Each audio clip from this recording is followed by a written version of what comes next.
Hello everyone and welcome back to another weekly poker showdown brought to you by Party Poker. I'm your host Jamie Staples, and this week we have Kristen Bicknell on the podcast. Had an amazing conversation with her. She is number 1 ranked female player on the GPI ranking right now, number 7 in the world. She's coming off a win of a $25,000 buy-in event at the, I think, Global Poker Master, the Poker Masters 25K event for $400,000. So incredibly accomplished player. Amazing to pick her brain about sort of her origins in poker, how she got started, some of the things she learned along the way, and then also some tips because she's really into fitness and health as well. So some tips in these times where a lot of the world is quarantined or social distancing or staying at home, how we can stay fit and healthy during these times when we're playing sessions of online poker and just living our life away from other people. So it's a great conversation, but before we get to that, let's get into some of the online poker news from this past week. Starting with PowerFest action, we have the largest payout of the series so far. Top prize of $267,140 was paid out in event number 70, a super high roller. Little Russia was the winner of that prize, so congratulations on over $250,000 there. Little Russia bet Punchline and Bada, who also got heads up for $193,000 in the second place finish, while Fedor _ Holes finished fourth for $98,676. Total of 308 players entered the event. The main event takes place this Sunday. Make sure you get in there. Next up on Party Poker, we have the cash game leaderboards going on. Party Poker is approaching the target of $1 million in payouts for March. Belarusian Equalizer banked the top prize for $500 from the 2-cent, 5-cent No Limit Hold'em leaderboard. He said, I had the goal of finishing in the number 1 spot. Any other result would not have been good enough for me. Started grinding from the first day to try and create a big gap between myself and my opponents. I guess you could say it all worked out. Indeed, it did, my friend. Congratulations on winning that leaderboard. It's the grind in the time of Corona. It's a book joke. This is... I mean, it's unprecedented, right? And I just have to say before we get into live poker news, like, it's really weird as a content creator making Twitch streams and podcasts and YouTube videos to talk about things so nonchalantly when obviously the world is in such a state. So I hope you guys understand that, like, I do recognize what's going on in the world. And I'm here for you. If you need someone to talk to, you can always get at me on Twitter at Jamie Staples, because I know this is not only physically dangerous, but also emotionally and mentally, like, taking a toll on all of us. But nonetheless, I think it's good to escape. And poker is my life. It's my profession. But I know for a lot of you, it's your hobby and it's what you do to get away from the worries of the world. So I just wanted to preface and say that I'm thinking of all of you. I'm hoping for the best. You can always get at me on Twitter if you want to talk to someone and you need to, get some worries off your chest, or in Discord as well. And so we're going to talk about the live poker news. The Irish Open online schedule series has been confirmed, which of course has been added to Party Poker. It'll be played online this year in that it obviously cannot be played live at the moment. The series is going to run from April 6th until April 12th after the decision was made to move it online. The windfall of $2.7 million in guarantees is being offered. A total of 22 events held across 7 days with buy-ins ranging from €162 to €5,200. The main event will run on the last day, offering a guarantee of €1 million with a buy-in of €1,100. I'm really excited. I'm going to be playing this. Can't wait. 4 day ones taking place from Wednesday, April 8th to Saturday, April 11th, and day 2 running on the Saturday before the winner is crowned on the Sunday. Party Poker is partnering with Poker Central to create the Poker Masters online series. This is going to be some incredible viewing, a little bit out of my stakes, but I can't wait to watch. So, $15.2 million in guarantees for this event. Poker Masters Online is 30 high roller events taking place from Sunday, April 12th to Sunday, April 26th. The buy-ins range from $10,300, that's the low end, up to $51,000 on the high end. So some incredible high stakes action coming up. Can't wait to rail some of that on Twitch. The final to the series will pay out a guaranteed €2 million. Pounds? Euros. One or the other. It's a lot. I think we get the picture. Let's move on to the industry news now. British player has won the biggest GG Masters tournament this week. Congratulations to Ryan Get Punted Plant, who won $60,753 off a buy-in of $150. That is awesome. GG has increased the tournament guarantee by $100,000 to $400K, which was met after 3,051 entries. So good things there. Congratulations, guys. Plant beats Austria's Dan Oss heads up. Dan Oss won $42,958. Zas Bartek won the 888 Poker Superstorm as well. Top prize for the Russian was $112. $112,234. Raised one in of Lithuania came second place for $80,164. Competition's been running for several weeks and concluded on Sunday. The prize pool was $1 million. Some more PowerFest news here. We have Team Party Poker's Johnny Jokiminen. I really didn't say that. Yanni, please, someone help me. How do I say this name? Please send me something on Twitter and send me a video and tell me how do I say Johnny's name.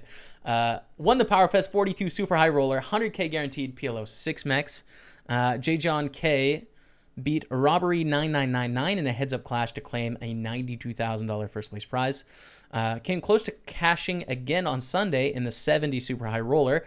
Sam Trickett got 38th place. Jason Kuhn got 11th place for $20,809.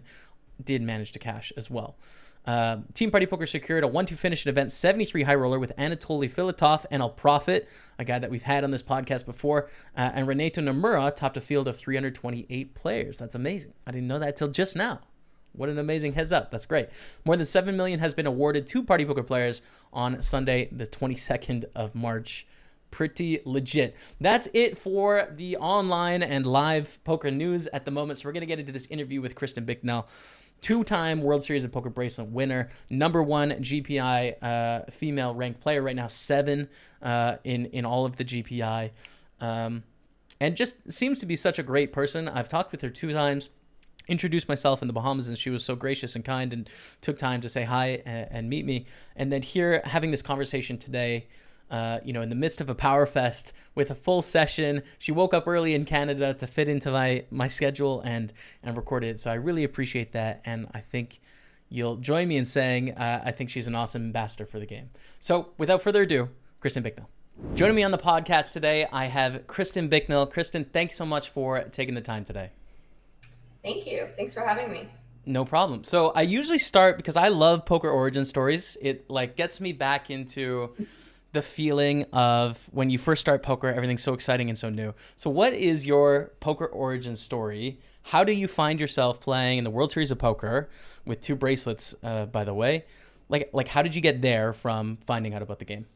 Sure. I was in university and a couple friends one night were like, let's play poker. And I had no idea what it was. Said, okay, fine, I'll try. And that was like, I don't know, maybe 7 p.m. or something. And then we got so competitive, that group of friends with poker. And I think that game lasted until like noon the next day when we had to go to class. Your first game ever? Yeah. Oh yeah. My goodness. Wow. It was, I remember there was a group of us and it was like, there was a couple guys specifically who were so competitive with each other. Like we would fight about the rules or like what's right and wrong, and it was really heated, and we were playing for like $10 or something. Right. And then so we had these little home games, and I was living in Ottawa, Ontario at the time, and I would try to find, there was other little home games. There was like 2 or 3 groups of, these people who organized poker tournaments that were like $25, $50. I can't remember what the biggest one was, but I definitely remember, that there was one, big local tournament. We had no poker rooms around there at the time, so people would host little home games, and then there was also private games, underground games that did cash games. And found out about one of those.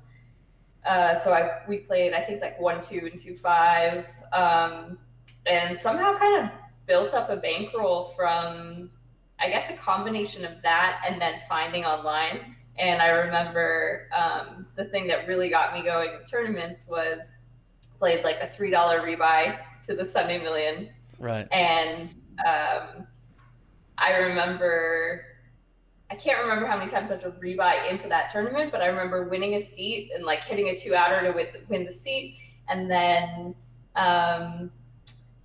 playing the Sunday Million on that Sunday. And I remember trying to explain to my parents, I was like, look, like I could actually win. I forget what first place was at the time, like a few $100,000 or something. And, I remember my dad being in disbelief, and he's like, no, that's not real. That's not real. And I ended up finishing 6th or 7th for, I can't remember the amount of it right now, but maybe 30 or 40,000. And when the check came and they were like, oh wow, that's real, and it kind of like sparked the whole thing from there. And yeah, a lot of memories of at the time, just finding poker books. And I remember, I'm trying to think of what book it was, but I remember I had a poker book and I was playing, like, I found a poker room that I could play at. I was 18 years old, like an Indian reservation place. And in the poker book, I'd put my result. For some reason, I guess I didn't have a piece of paper somewhere else. But every night I would put how I did at this like 1-2 game and 2-5 game that I played for the first summer between university and like between my first year and second year. And yeah, just kind of, I was fortunate to run above EV at the beginning and kind of took off from there. There's a few things you said in that story that, like, for me were just huge nostalgia rushes. The first was the check, because that's also how I got paid, was like, send me a check, please. And that, I mean, that is so nice when you open up the mail to show mom and dad, like, here's my check, like, I'm okay, trust me. How old were you when that happened? Yeah, 18, 19 is when I started as well. And it's a time, when that kind of money is really big to you, and then seeing it in that form. And I remember every time I cashed out a check, I was like, this is so cool, that I got this money from playing poker. And I remember, like, those first few years, I was like, oh, I want to pay for like a computer monitor, or like a, furniture in my apartment. And then cashing out from Poker Stars, it just felt like really cool doing that. Absolutely. And the 3 rebuy is the second nostalgia. Like, the 3 rebuys that was the dream starter, that tournament. Right. For almost everyone. Yeah. It's crazy. Yeah, it really was. It felt, I was one tabling the tournament, and I think my sister, my dad, they were watching and screaming. And I remember, like, I'll still remember, like, hitting a 2-outer in the Sunday Million. I don't know, I had like 6s versus queens or something, all in pre-flop. And I remember, like, my sister and dad going insane. We were all railing it. It was so fun. Yeah. Yeah. Great times. So from there, starting out online, starting to play some of the live private games and stuff like that. Just recently, you won a $25,000 Poker Masters for $400,000. Currently ranked number 7 on the GPI globally right now, and number 1 for women as well. So, I mean, safe to say you're at the absolute peak of the game. So what happened from there, being sort of an everyday normal poker player, to becoming elite? Like, how did you traverse those waters? Yeah, it's kind of surreal. And when we look at it, I think it's been like 13 or 14 years. So, right. Which has flown by. But I think it's funny because it's hard to think of where I came from where I'm at now. But it just felt like, the grind has been long, and it was one step at a time. I guess, transitioning from playing 1-2 online to 2-5 and 5-10 live. And then I remember kind of building up a bankroll with that. And then I was lucky enough to win the ladies event, which definitely helped financially. Where that was kind of the thing of, like, every summer I went to the World Series. I only played a few tournaments. I remember trying to satellite to the main event and having some disappointing satellite adventures there. But I literally direct bubbled one of those mega satellites. And I think I haven't cried that much from poker, but I did cry that day. There was like 40 seats or something. And then when you bust, the whole room explodes because they're all happy. Yeah. It was terrible. Yeah. Anyways, that was, I guess, how old was I there? 22, 23. Anyways, winning that tournament, they kind of allowed me to, I guess, move up stakes. And yeah, just kind of one thing led to another. I don't really know how it all happened, to be fair. It just like a consistent building on each year after year, and it's to there. Is that fair? Yeah, exactly. And then it was, I was playing cash games. Also, a couple of years later, was fortunate enough again to have a good World Series where I won the other tournament. And that definitely, I forget how much I won for that, but I remember it really helping me financially at the time. And also kind of gave me that tournament bug where I was like, oh, I kind of really enjoy playing tournaments. Right. shifted my focus there. And yeah, I've been lucky that I had like supportive friends who, were willing to buy action of tournaments and things like that to help me move up. And yeah, here I am. That's so awesome. I love to hear it. So the big breakthroughs seem like, I mean, the bracelets obviously are. It's like the. I mean, I feel like to the non-poker grinding public, like a bracelet, you're always in the club. Like you're always an accomplished poker pro. So Sure. that's got to be amazing. But what about the other side on your progression? Was there any sort of like big letbacks that put a stop in your journey, or things you really had to learn to continue progressing? Sure. I mean, it's always a struggle. I feel like, even this week, the mental game aspect, or sorry, like the mental aspect of the game, being disciplined is like constantly a struggle, I think. And whether that might be like 2 days ago, something that's like a big achievement for me, I would say, is recognizing, or it was Monday, because I remember playing a long session on Sunday, and then Monday came, and I had some day twos, and there was like a 5K on stars that I was planning to play, and then I kind of realized, like, you know what, I don't feel that great to play today. Like if I go deep, I don't think at 10 p.m. I'm going to be playing really well. So I decided not to play, which is something I don't think I've ever done in my poker career. um, I would say what stands out when you ask me that question is going back to when I was grinding like 510 the Bellagio. I Mm-hmm. had probably over a few times that I played like 35-hour sessions or something like that, Right. which was really stupid, like very, very stupid. And um, that kind of, booking losses, kind of learning and being aware of I'm not playing very well, go to sleep and start again Right. another day.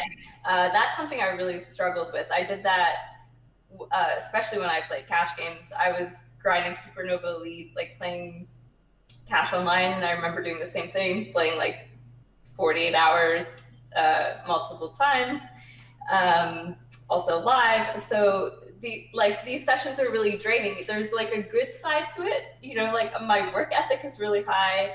I'm really competitive, wanted to do well, and wanted to achieve, but that's not the way to do that. And Right. it definitely took me multiple times of learning, like, okay, this isn't the way to do it. And I'm still constantly learning that, still constantly trying to figure out, like, I can't play every single day of my life. And so right now I'm kind of focusing on like quality over quantity. Mm. But yeah, I'm trying to think if there's any other big moments that I've had. I find that psychology so interesting. Just before I forget, because I don't Yeah, think it's one that like non-poker pros have, and to be honest, I don't have it. Like I've never considered putting in a session longer than like 18 hours. At that, I'm just like yeah, I'm just gonna sleep and then drive back tomorrow and play again. Like it yeah. never.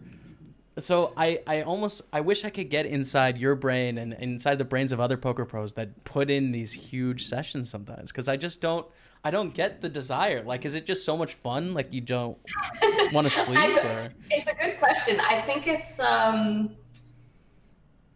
don't know if it comes from like a being very competitive or not wanting to lose in some way. mm, And, I'm definitely a perfectionist, so maybe it ties in with something like that.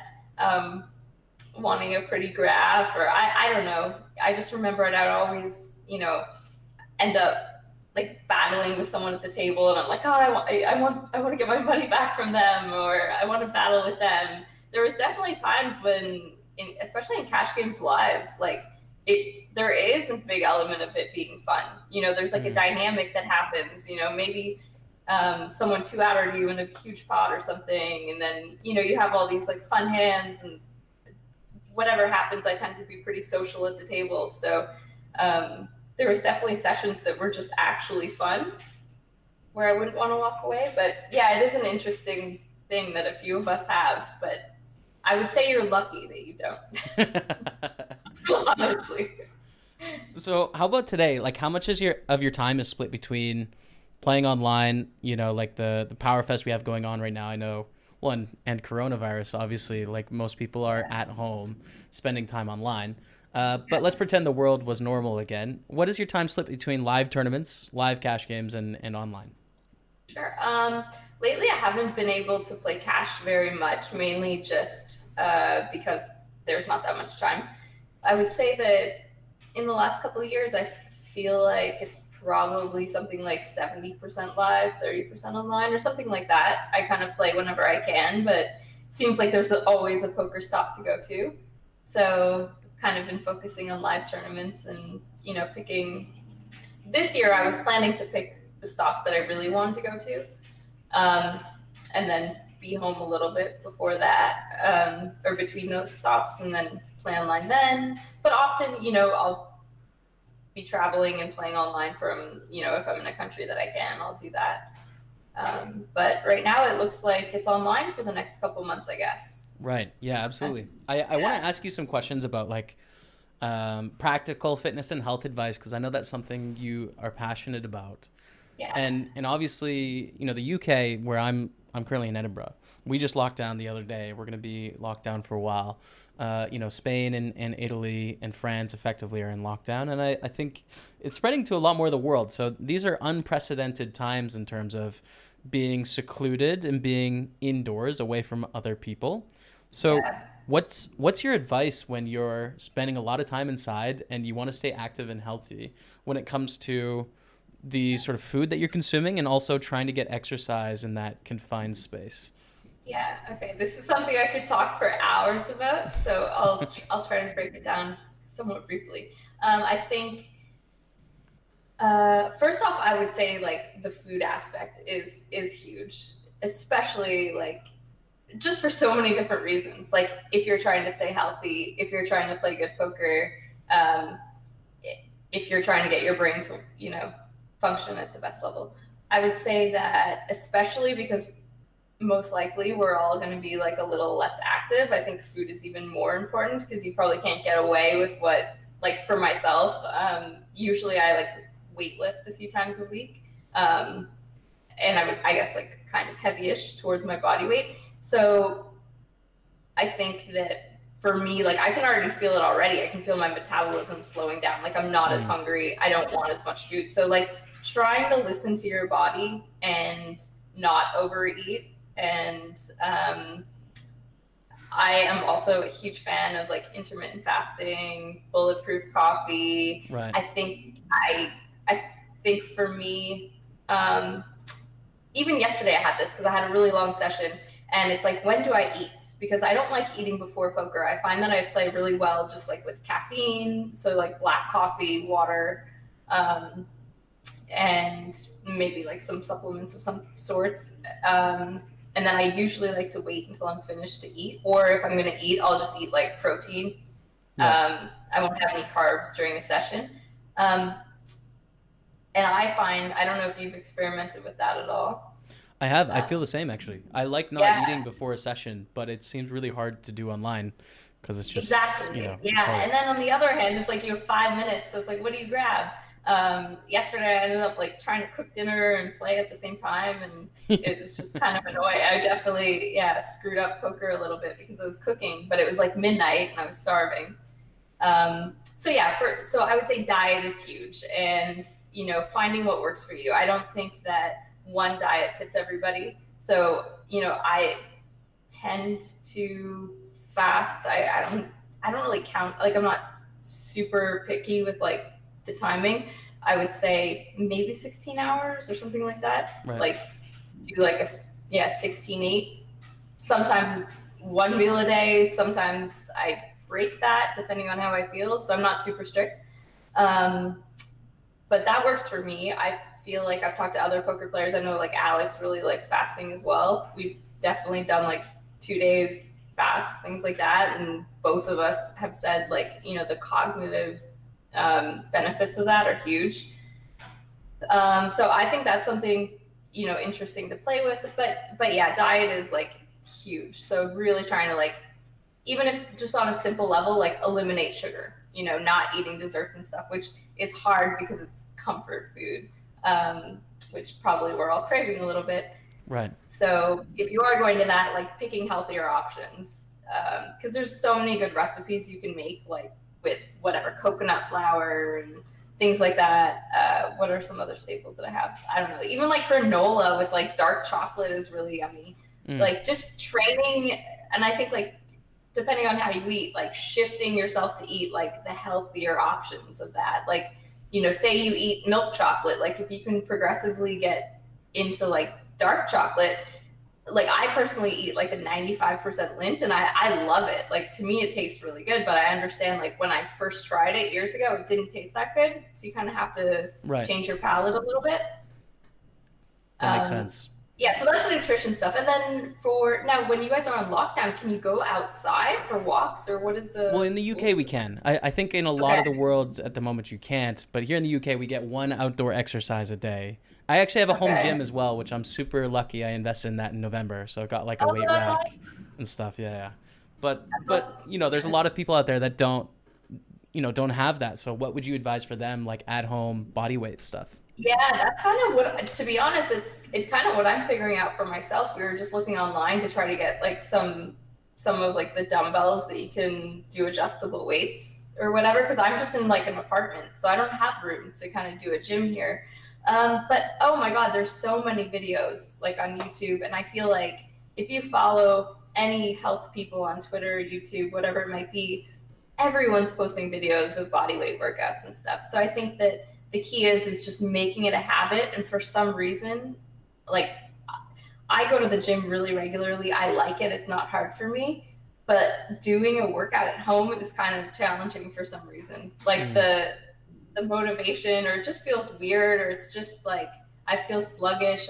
I don't know. It's strange. So I think just making it a habit and finding like, maybe you want to find like a video routine, or there's websites that have certain like programs to follow. So I think that that's really helpful, is having a guideline of, okay, like, I used to go to the gym and do deadlifts and stuff, but okay, now what am I doing? And like, I know Alex found some like body weight program. So then he just has his workout right there and you just go through it and just manage it. But I think habit, like just waking up, getting your workout in. And yeah, there's just so many options that you can do. And like, I've definitely done some home workouts that have been pretty decent in the last couple days. So it's doable. And especially like if you have the room to, do like a home gym setup, that's amazing. So.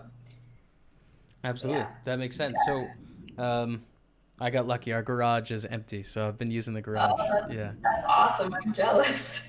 I find it actually hard here in Europe, and I'm sure there's a lot of people that are similar with time zone, because I find similar to food that like exercise from a streaming perspective for me really wears me out before my session. So I tend to want to exercise after, when I have, so that I've used my energy for my show. But then after, it's difficult because you are raising your metabolism and your height before you're supposed to be going to sleep. So it's a really weird balance with the poker schedule in Europe. Do you have any thoughts on that? Especially in Europe. Yeah, I don't think working out at night is very good. Unfortunately, because I've been in that spot too, where like, maybe I've busted a tournament or I've done, even like at 8 p.m., I don't really like working out. Especially, I really like pre-workouts, which have caffeine in them and things like that. So that doesn't work either. Yeah. That's like probably my other tip for working out. It really gets you through a workout. Like pre-workout gives you energy. Yeah, I definitely.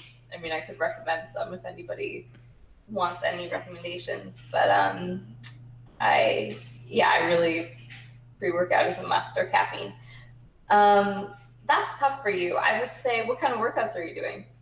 Right now, I'm doing mostly just consistent low intensity cardio every day, and then I'm just hitting the weight rack, so like just moving around my body, doing different body parts, legs, push, pull, back, arms. From all like any knowledge that I've had is from just watching podcasts or reading, I've heard a lot that and I've experienced this too, I don't like cardio before poker. It almost like It's kind of, I think you were getting at that. Yeah.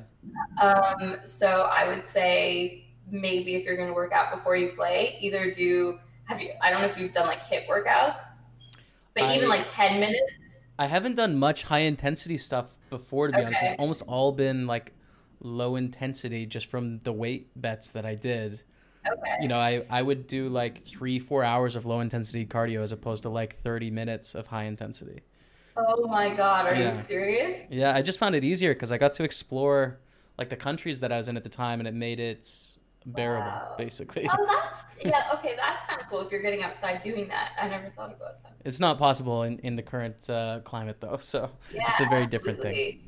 Wow. Well, yeah, I think for me personally, I feel good when I lift weights before poker. So I'm not a big cardio person at all. Right. But I definitely know that if I do cardio, I'll do like a 10-minute hit thing or something at the end of like a weight training session. Mm. And I usually feel pretty good before poker. But yeah, I definitely don't. It's tough for you guys with your time zone. And I definitely don't think that it helps to kind of the circadian rhythms like are real. Do you know Yes. what I mean? It's Right. a So big we're not problem. supposed to be up till 3 in the morning Yeah. anyways, or whatever time it is for you. And I think that you would just like exaggerate, like it's making it even worse to try to like work out late at night. So I think that, yeah, you probably just have to try to do it before even, Yeah. Well, yeah. it's an interesting idea to do weightlifting before and like a bit of low intensity cardio after. That's an interesting. I haven't tried that Yeah, before, and perhaps that would work. I I want to think pick your so. brain on live poker because looking at your hand and mob, you go all over the place. Like there's so many poker stops you go to in a Yeah. year, and it's hard. Like you're sleeping on different beds, your circadian rhythm is all over the place. You're playing these high stakes 10K, 25K buy-ins against, these legends of the game. How do you stay healthy and mentally sharp and fit when you're moving around so much and throwing your sleep out of whack and and all that? Like, do you have any strategies? Um, well, I think the fasting thing, I definitely, especially if I want to feel good when I land, I try not to eat on the plane. I think Mm, that that really makes a difference. And I think yeah, it definitely makes a huge difference. It's just fasting those days. And it's hard because you get into an airport and you smell like whatever it is, the donuts or whatever it might be, and it like triggers, you want that comfort food. I think that it's like, especially when I was younger, it was like a treat to go out, right, and have fast food or something. mm-hmm. So then it's like your mind is so trained, and um, it's such a discipline to be able to fight that. Some days I don't. Like when I flew back here the last time, I forget where I came from, Vegas or LA or something. I was like, screw it, I'm eating, and Right. ate on the plane and did that. So I'm not super strict. But if I was going to a poker tournament, I probably wouldn't have done that. So I think that being healthy while traveling, so like drinking as much water as I can, making sure I stay hydrated. I take like a lot of vitamin C if I feel like I'm run down, or like, sometimes if I'm on a flight. I know that when we did flights to, I guess, like Macau, I don't know, really long haul flights, I Mm-hmm. definitely try to be better about like vitamins. I don't know, I had some like homeopathic jet lag thing that seemed to really help. So first, like diet, I don't really drink alcohol, which I think is really big. And I notice when I do drink, it really, really slows me down. So Right. when I see people who drink regularly, I don't know how they do it and function. Right. Um, I think that's really big. I definitely drink, but like try to keep it at like special occasions. Um, Sometimes at the poker table for fun. Right. Yeah. Of course. Yeah. That's happened. So people people always laugh at me when I say I don't drink, because I will have a glass of wine, but especially not when I'm traveling. I feel like it's important to it's a lot of stress on your body, like flying alone, going through the security at the airport, whatever it is, those like X-ray machines, things like that. It's stress on your body. So doing things to try to balance that out. Like I've Hmm. heard vitamin C helps with all the radiation, like counteracting all the inner radiation that you're experiencing. Yeah, the diet thing again, like small eating windows, not overeating, try to keep sugar really low.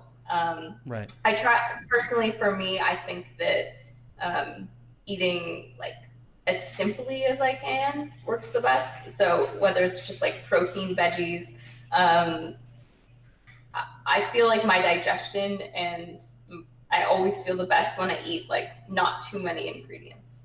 So, but yeah, definitely diet is like massive for me. And then before poker, like always, especially with live poker for some reason, I really, really like to get a workout in before. And yeah, just prioritizing that, like it's hard because sometimes I think, let's say I fly to Barcelona and it's like, okay, well, I want to feel good for the tournament. So I'm going to go to bed and wake up at 10 a.m. so I can get to the gym before the tournament. And it's like, then you have the other players who are there and like having fun, Yeah. going out, going out and drinking and stuff. And Yes. It's like a poker trip for me. Like I'm going to say there's not fun, but like to me, playing poker is fun. Right. So, but on the social side, I'm not really having that. Yes. But to me, it's worth the sacrifice. But I see that, sometimes I wonder if I should go the other way a little bit. Right. Do you ever work that into your schedule? Like, okay, I'm going to take 2 days off at the end of this trip and go out with, Feraldo and Ludo, for example. I have an Ask Kristen question here. When you brought up drinking, I immediately thought like Feraldo and Ludo and, Jake Cody and Sam Grafton. Like, I just thought of that group of players that tend to go on it. So yeah. Do you ever do that? Well, it's actually really funny because now when I just had a memory of playing, I think it was the World Series Europe main event, day one with Feraldo, and we were doing shots at the table and got very drunk. So I guess I try to tie poker into that. I try to be efficient. Right. And then it helps my table image too. I ended up begging a lot of chips because then I just looked drunk and stupid and try to be aware of that. No, I mean, sometimes we'll try to do that, but usually it's like, oh, I want to get home for this or I want to do that. I'm trying to do the enjoying the city thing, but it's hard. Like poker is intense. I feel like when I bust a tournament, if I'm in Barcelona and I bust a tournament, the last thing I want to do is go sightseeing. Right. Like, yeah. Maybe I can eat. That's the one comfort that I have when I bust a tournament. It's like, okay, if I go to a nice restaurant, I'm happy. But like, I don't know. I have a really hard time shifting my mind state. And that's kind of what I was saying before, it ties back into like my whole struggle with poker is how do I, stay balanced and kind of, balance the intensity of the game, right? And like being competitive in the game. So that's a struggle for me, but I'm trying. And I think the older that I'm getting, I'm starting to appreciate, the time off more and trying to understand, like, I have a very fortunate life and I don't need to be grinding, every single day because I take very few days off. The days off I take are on the flights, things like that. Yeah. But it's hard. Me and Alex, we went on vacation and then I remember the last 3 days of our vacation, we're like, we want to go home. We just want to play online. And we just sat in a hotel room and played online for 3 days, in a different country. Like, it's kind of sad, but in the other way, it was like, there's something nice about that. Cause it's like, well, I kind of love my life. Like, I don't need a vacation from my life. Right. So yeah, that's a really nice way of thinking about it. And I think in the grand scheme of like issues that you could have in poker, I think it's one of the best ones that you could have. So I think that's great. Absolutely. We have a few questions here from Twitter. The first one is from Feraldo, which is, who out of the Party Poker pros would you least like to be stuck in self-isolation with, and why is it Ludo? Okay. So I don't have to answer the first question, right? It's already answered. I mean, I guess so. I couldn't keep up with the drinking. That would be the problem. Right. Absolutely. That makes sense. He would be a bad influence. Second So question here from Jody John, McEdger, UK. How long do you think till we see a female player win the overall top GPI player? I would give myself. No. Yeah, I know. I You're would like to seven. say It's I could do close. it. Yeah. It's close. I would like to think in a couple years. Um, who knows? I mean, I hope I can. I think that if I had a year where I won a main event, there's a shot. Right. I'm sure that maybe in the future there'll be other people too who are up and coming. But yeah, that's tough because especially with tournaments, there's a lot of variance, and we'll see. But yeah, it's definitely a goal of mine. So Awesome. I will be attempting it. Yeah. I'm excited to follow the journey. That's really good. Where can people check out, like, follow you in your poker career and sort of see what you're up to? Like, what's the best way to keep in touch with what's going on for you? Probably Twitter. I should post more, but I'm not very good with that. But yeah, I would say Twitter. I'm the most active. And you will also see her out on the party poker tables, all Power Fest, because Yes. I play with you all the time. I see you out there in all the tournaments. So I'm sorry. No, I shouldn't say I'm sorry. I'm pretty sure I donated a stack to you the other day, in a bounty. I don't remember the specific hand. Stack. Yeah, I do remember. I think you 3-bet me from the small blind. It was a 6-max tournament. I opened under the gun with like ace queen suited or ace jack suited. I don't know. Anyways, it was a big pot. I'm pretty sure you won it. Is there any donating in bounties though? Aren't we all aren't you just supposed to get it all in all the time? Exactly. It's fun. Yesterday I had a lot of fun in the bounties. Yeah, it's fun if you win those first couple hands, and then you can just I was just shoving everything. It was There's nothing like that. Kristen, thank you so much for joining me today. I really appreciate it. Looking forward to following your journey over the next several years, and good luck with the rest of PowerFest. Thanks. I appreciate it. You too. Awesome. Thank you so much, Kristen, for taking the time this week. Make sure you all follow along with her poker journey. #1 ranked GPI player, female player. I think she's got a shot. I'm going to set the line. 2023 is where I'm going to set the line. Now, it could be before that. It could be this year. Who knows? But 2023, I'm going to set the line as like the middle ground for her to get there, because I think she's got the demeanor. Like, I don't have it. I don't have what she has to be able to compete at the level she's competing. I'd love to get there one day, but it's clear in her mindset that she is just so focused and dedicated to what she's doing. I think she can do it. I think she can hit the #1.